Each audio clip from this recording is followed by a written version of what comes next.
est-ce que vous trouvez normal que l'Arcom s'en soit pris récemment et 2 fois de suite à l'émission Complément d'enquête sur France 2? D'abord en venant à la rescousse de CNews, alors qu'aujourd'hui Libé donne raison à Complément d'enquête, puis en adressant une mise en garde suite à un sujet sur le Sénat qui n'avait pas plu à son président Gérard Larcher.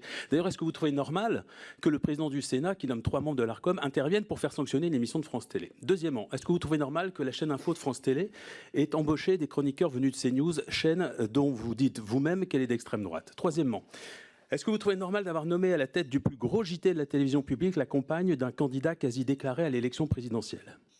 Quatrièmement, est-ce que vous trouvez normal que Patrick Cohen, dont on connaît désormais le positionnement politique entre PS, Macron, Glucksmann, est-ce que vous trouvez normal que Patrick Cohen soit depuis 14 ans le seul éditorialiste de l'émission phare d'Access de France Télé et que les téléspectateurs n'entendent chaque soir que son avis? Est-ce qu'il ne serait pas temps de faire entendre d'autres voix, celle de l'anticapitalisme écologiste par exemple?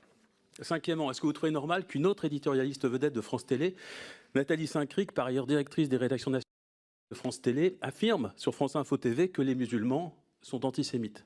Est-ce que vous trouvez normal qu'un autre jour, elle se retrouve sur la scène du CRIF avec l'ambassadeur de l'État voyou israélien en train de tutoyer son ami négationniste Raphaël Enthoven? Vous savez, c'est l'homme qui prétend qu'il n'y a pas de journaliste à Gaza. Tout ça avant de recevoir le même Enthoven 2 jours plus tard sur son plateau de France Télé sans indiquer aux spectateurs, évidemment, sa relation réelle avec cet invité.